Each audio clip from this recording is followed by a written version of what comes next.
What's up, everybody? It's your boy Clint from the Die Hard MMA podcast, and it is Friday, best day of the week, besides, of course, Action Day on Saturday. But we have the Undefeated post-weigh-in show. Let's talk about all the fighters, how they looked on the scales today, how they looked at face-offs today. We get one final shot to find that little extra nugget of information to try and make a much better bet and put some money in your pocket. That's what the show is all about today. Do me a favor, give me some love, show me a like button down there, make sure you subscribe here on the Pub Sports Radio main channel if you have not already, and hey, a retweet never hurt anybody either. Thank you very much for rocking with me today. First fight of the day, we're going to have Christos Giagos taking on Sean Soriano. Giagos came in at 156, and he looked really good today. I don't know if he got on a new diet and exercise program, but it's probably one of the best forms I've seen him in. So a little something for me to be concerned about if anybody's leaning towards Sean Soriano. Soriano made 156 as well, and he came in really good shape. This kid looks ready to go. He's on a mission to get back in the UFC, prove he deserves a spot on the roster. So really interesting first fight of the night here. These guys size up really, really well. When they faced off, they're almost identical. Good, solid face-off. Both guys intense. And, it's a situation where I'm not sure what to make of it. Christos Giagos tends to slow down late in fights, tends to gas out with all the wrestling, but he was short notice on his last fight. He's got a full camp preparation for this one, and he looks incredible. I got to think maybe the gas tank is going to be just a little bit improved. And then Sean Soriano coming in on short notice, he looked solid as well, but we have also seen him give up bad positions, slow down, gas out in fights. You got to think he can't afford to do that in this spot. He looks good, so I think his cardio is on point. I think he's ready to go, but we've seen him make those mental lapses before. I thought this was maybe a bit of a dogger pass situation. Seeing the kind of shape that Christos Giagos is in, I can only look at the favorite side of things, but I don't think I want to lay that price tag with Christos, especially with how good Soriano's looking coming into this thing. This is almost a loser leaves town type of situation. Both these guys really need to win, really need to impress. There's a decent bit on the line for both of these fighters. I can see maybe a late finish by Giagos if he's got that grinding ability to wear Soriano out, but I'm really not counting anybody out, and I want nothing to do with this fight from a betting perspective. I'm not putting any big money on this one. Might be a little round 3 sprinkle on Giagos. Maybe one on each guy. Maybe round 3 on Soriano and round 3 on Giagos. As long as someone gets finished late, I don't care. I don't know. I'm not doing anything serious on the first fight of the night. Kevin Aguilar taking on Tucker Lutz. Aguilar came in at 145, and he looked in much better shape. He's got his abs popping. You can see the veins sticking out in his arms. Compared to his last weigh-in, Kevin Aguilar looks on point and ready to go for Saturday, which is good vibes for me.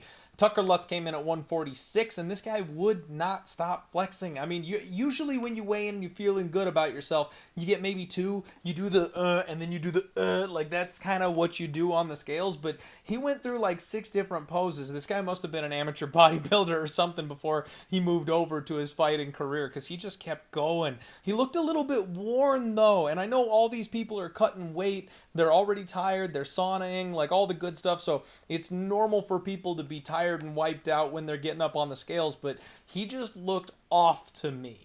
Now, when they get to the face-off, it was an intense face-off, and there is a size advantage for Tucker Lutz. He's going to be looking to wrestle. He's going to be looking to grapple, but we know how good Kevin Aguilar's defensive wrestling game is. I'm on Kevin Aguilar. I got the dog here in this spot, plus 105. You can find him at even money now. It looks like some money is starting to come in on Aguilar in a few places. He's at minus 125 in one spot, so really, really close pick-em line type of spot. I think Kevin should be the favorite here. I think he's being a little disrespected by a UFC newcomer coming in here like this. So, for better or worse, I got to roll my dice on the Angel of Death and go down with the ship if Tucker Lutz is the real deal. But I'm not quite sure what it is. I don't have anything really solid or strong to base it off of, but he just seemed a little out of it today.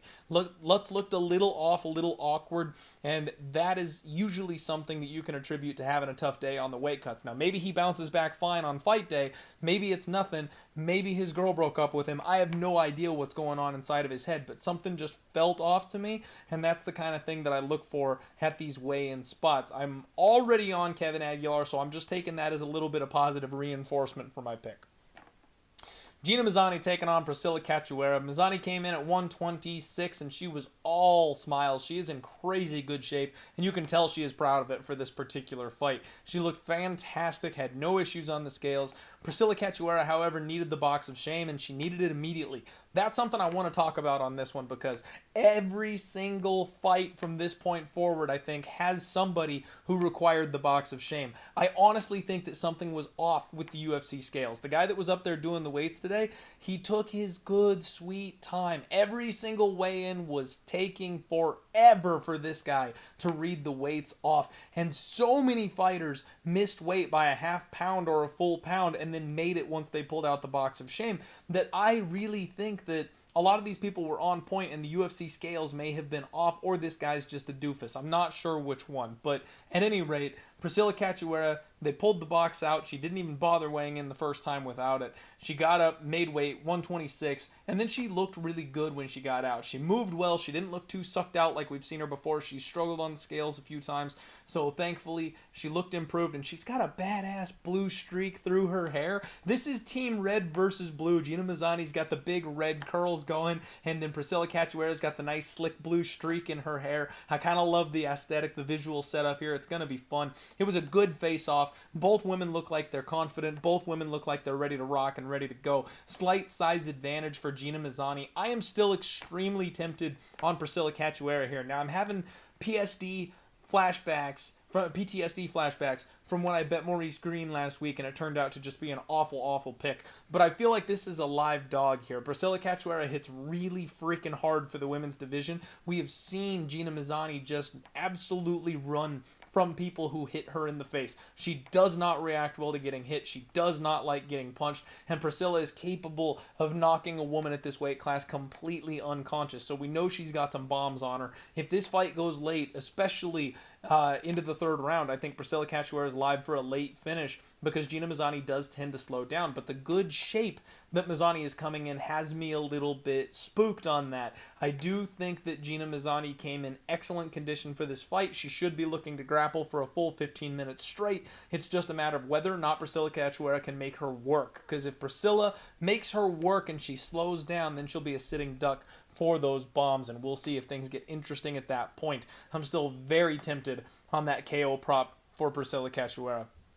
Next up, we've got Andrea KGB Lee taking on Antonina Shevchenko. Lee came in at 126. She also brought the box of shame out immediately. She's another one that cuts close a lot of times. Actually, both women needed the box of... no, I apologize. Not both women. That's the next...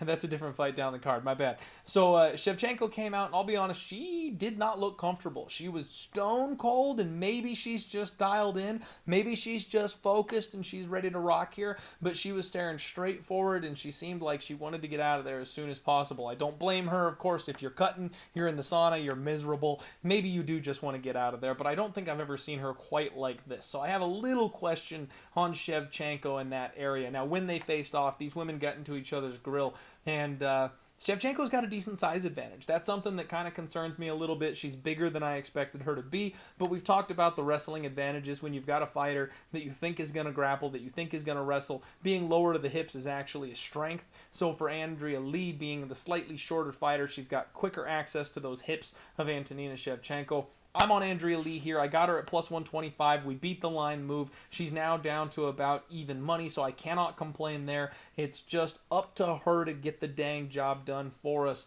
this week. All we can do is do our job. We beat the line move. We got in at a better line than we can get now, and we'll see what happens on Saturday.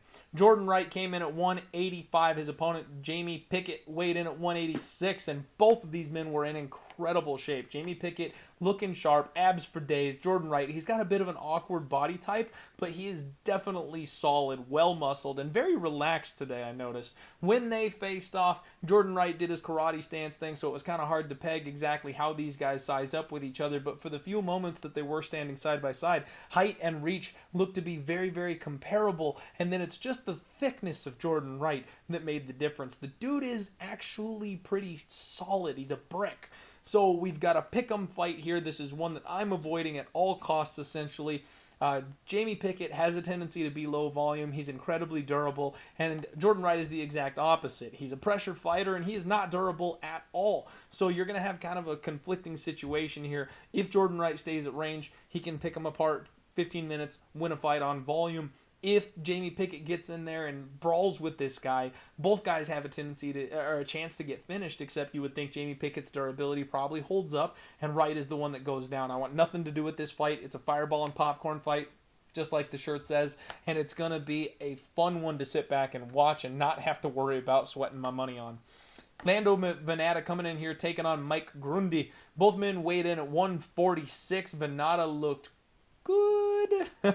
He weighed in super quick, no issues, and he never stopped smiling. This is a guy who's cutting down to 145 for the first time in his career. He looks absolutely shredded. He is in insane shape, looked fantastic, and could not be happier. You see people drop weight classes for the first time, and it sucks the life out of them. It kills them. They can't stand being where they are and just want to get through the weight cut process to fight day. Lando looked fine. He looked fantastic, and he looked like he was having a good time. Grundy, he's another guy that needed the box of shame, but he looked fantastic. Again, I'm not weighing as much on these box of shame spots this week because there are so many of them, and I've got a huge question to the legitimacy of whether or not these fighters actually needed it. Now, he gave a big flex. Grundy is always in incredible shape, and these guys size up really well. When they faced off, it was intense. They got in close. It was a good one. I'm expecting a really fun fight here. Now, personally, I'm in the Mike Grundy camp. I think he wins this fight just based on his grappling ability. Vanatta's a guy that can't stop the takedown. He has a really tough time stuffing his opponents. However, he's been training in this camp with my guy, the Angel of Death, Kevin Aguilar, who's got an 83% takedown defense rating. So he's working with a guy that's going to show him the tricks, that's going to give him the tools to try and stuff those takedowns. And with the kind of shape that he's in, we've always had questions with Lando Vanatta's his cardio. And he is in nutso shape for this fight.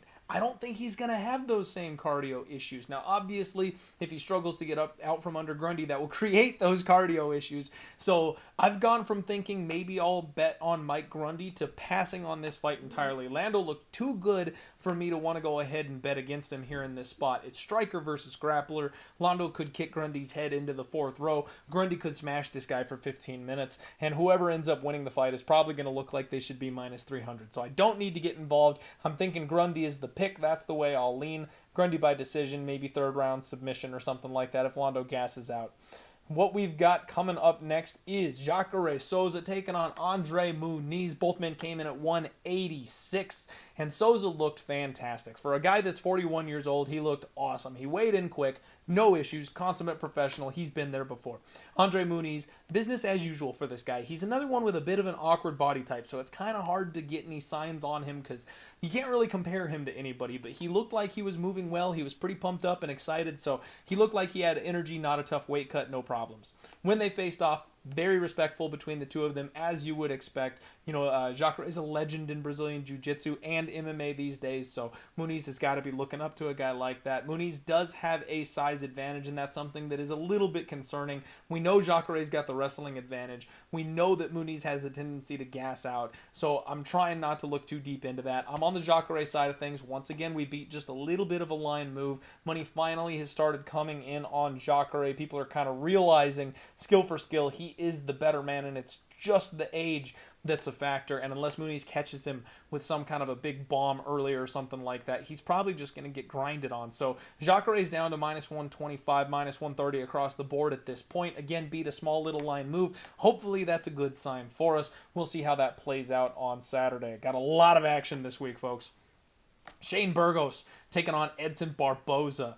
Shane Burgos came in at 146. Quick call, jogged up there, ran off the stage. Like, this guy's full of energy, intense, crazy eyes, gave a woo after they got his weigh-in recorded. Edson Barboza, he needed the box of shame, and it was really kind of an interesting situation because I know I've said a couple times that most of these people probably didn't need the box of shame. He looked like he got slapped. The guy read out 146 and a half, and he was shocked that he had missed weight. They bring out the box of shame. He makes weight. 146, we're good to go, but we need to know that when he weighed in the first time, his eyes were rolling back. He was half shut like this, and he was swaying on the scale. It's Edson Barboza and freaking Jose Aldo. These guys are on death's door every time they cut down to this weight class now, and I don't know how long they're going to continue it. I don't know how long they're going to be able to keep it up before it starts to really impact them. So far, both of these guys have caught me sleeping because they have such bad weight cuts, such a hard time, and then they blow up like balloons. As soon as they get rehydrated, they are massive in the cage. That weight cut advantage is absolutely there for these two guys. I just don't know. Eventually it's gonna catch up with them because this kind of cut is not healthy for you, and Edson Barboza looked like death on the scales today. Now, facing off with Shane Burgos, they size up extremely well. These guys are the same size, and somehow, I mean, maybe it's the youth of Burgos, the fact that he's made the cut less times, maybe it's because he's been at that weight class longer, I don't know, but he seems to handle this weight class much, much better than Barboza does. Intense face-off. Cannot wait. This is going to be my fight of the night. Shane Burgos is the pick. I'm on him. I got him at minus 125. I think his volume is going to be a problem for Edson Barboza. Once again, I beat a little bit of a line move. He's now minus 145, minus 150, so feeling good on that spot as well. But Barboza's that kind of guy that he's got that fast twitch power, man. He can throw a knee, a spinning heel kick. He can catch you from any point in the cage and absolutely flatline you and ruin your ticket. So don't sleep on Edson Barboza. This guy's always got a puncher's chance. And Shane Burgos is a guy that welcomes a brawl. So he is absolutely going to put himself in the line of fire. This is a scary bet. I'm terrified of this one. But I'm probably going to round 3 sprinkle Shane Burgos because I expect his pace and his pressure to eventually break Edson Barboza. And when Barboza does slow down, when that gas tank does become an issue, when the pressure becomes too much for him to handle, I do think that he'll quit late in the fight. Next up, we've got Caitlin Chookagian taking on Viviane Araujo. Caitlin and Vivi both weighed in at 126, and Caitlin Chookagian did require the box of shame, and no, I'm not talking about her tweets. She had a big smile, big flex, another person who was not expecting to miss weight today. So she probably weighed in at 126 in the back and then came out and the scale was off by a half pound. She made it. She's fine. Viviane Araujo gave a big smile and flex, and she looks solid. Vivi is always in just incredible shape, looks fantastic, made weight on the first try, no problem. When they faced off, Caitlin Chookagian stepped in real close on Vivi. She looks like she's on a mission for this one. A lot of people are talking about how she's ready to hang it up. She's ready to be a mom. She's ready to move on to that next phase of her life. And man, the way she's acting is not somebody who is checked out from the sport. So a little concerning there for me because I did go ahead and roll the dice on Vivi Araujo. And Caitlin Chookagian is going to have a little height and reach advantage in this spot. And that's something that's very dangerous considering her reach advantage and then the volume that she possesses, the way she just takes over a fight and the kiosks that trick the judges into thinking she's scoring when she's really not. I'm a little nervous. I'm definitely a little nervous in this spot. I've got Vivi as an underdog, slight underdog, plus 115. And I'm nervous because Caitlin Chookagian always beats me. Next up, we've got Matt Danger Schnell taking on Rogerio Bontorin. Schnell came in at 136 and he looked fantastic, moved well, gave a good flex. Rogerio Bontorin is the big story today because all these other spots where the box of shame was required, people needed it to go ahead and make weight. They all ended up being fine. Bontorin is the one guy that was not okay. Bontorin weighed in at 137, even with the box of shame. And honestly, he didn't look great. He looked pretty worn out up there. Now, he is taking this fight on short notice. Both these guys usually fight at 125 pounds. It's a 10-pound up catch weight because of the short notice replacement situation. But how you going to miss weight another 10 pounds up? Like, I feel like he took the short notice fight. I feel like maybe he didn't take it seriously, or maybe he took it too late to really complete a cut or something like that. I don't know how serious he's taking it at all because he looks like he doesn't want to be there. You know, at the face-offs, at the weigh-ins, he's really aloof. Nothing seems to be bothering him, and not in a good way. He just doesn't seem like he cares whatsoever. He gave a really sad, like, half flex at the official weigh-ins face-offs. He's losing 20% of his purse, and the height and reach advantage definitely goes to Matt Danger Schnell. And I'm on the under 2.5 here. I got plus 105 on the under 2.5. I think, or plus money, plus 100. I can't remember off the top of my head, but it's one of those two. Good spot. I like this spot. If Bontorin comes to play, He's got wicked jiu-jitsu. He's got big power in his hands. We've seen Matt Schnell knocked out before. Schnell with the long height and reach advantage that he's going to have. His tight boxing, he should be able to piece up Bontorin. And Bontorin coming off of a quick turnaround just 2 months after being knocked out. I kind of expect Matt Schnell to be able to put the nail in the coffin on this one. He could coast to a 15-minute decision. We've seen him do that before, but I kind of feel like Rogerio Bontorin is in a must-win situation, and he probably goes for broke. Because of that, I think he'll force the fight. I think that'll force Schnell to do something that'll either win the fight via finish, or he maybe gets taken down to the ground and gets finished himself. We'll see how it goes, but I'm betting on violence in that spot, and based on the weigh-ins, I'd be a little more tempted on the Matt Schnell side. I have enough action already on the card, so I'm not necessarily actually going to add that to my card, but I can absolutely understand fading the guy who looks like he missed weight with an extra 10 pounds allowance made for him. Next up, we've got Tony Ferguson taking on Beneil Dariush in the co-main event. Both men came in at 156. Tony Ferguson looked in excellent shape. He gave a very, very good flex, and I've got my pet peeve. I hate it when these fighters rock sunglasses in the weigh-ins. I always feel like they're hiding something. In this case, it's just Tony being Tony. He always wears the damn sunglasses, so I can't get too upset about that or feel like he's hiding something.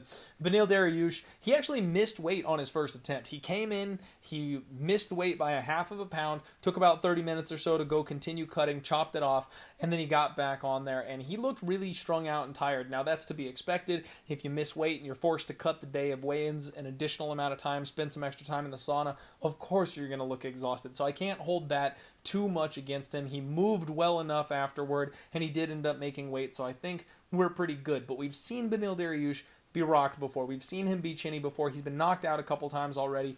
Cutting that extra little bit of weight, missing in the first place, all that stuff does kind of have me questioning ever so slightly. When they faced off, is Tony being Tony? He's just absolutely ridiculous up there. Height advantage for Tony, thickness advantage for Benny. This is going to be a heck of a fight. And honestly, I wrote my article for Pub Sports Radio on this one. I feel like we're getting value on the number with Tony Ferguson. I can't trust the guy. It's so hard to line up behind Tony right now based on how he's looked previously. But when you compare the resumes of these guys, how do you say that Beneil Dariush is a minus 175 favorite? I think Beneil Dariush, using his wrestling advantage, maybe he can do exactly what Charles Oliveira did to Tony Ferguson and put him on his back for 15 minutes. It's possible. Bank 2 of the rounds. Maybe round 3 gets sketchy, but he gets away with a decision. That's all right there. But we've seen Dariush get wobbled before. We've seen him gas out and get tired before. We've seen his legs give out in a fight before. And Tony Ferguson is a whirlwind in there. He's a tornado. He's a guy that causes these types of problems. And when his opponents slow down, even just this much, he dices them with those elbows. I don't know if I can actually bet Tony Ferguson. But when you're looking at the line, the value side is absolutely Tony. I can't lay minus 175 with Beneil Dariush. It does not make sense. This should be a pick'em, or Tony should be a slight favorite in this spot. So all value side is Tony Ferguson, and I'm passing from a betting perspective at this point. Main event time, Charles Oliveira and Michael Chandler. Both guys came in at 155 on the dot, championship weight.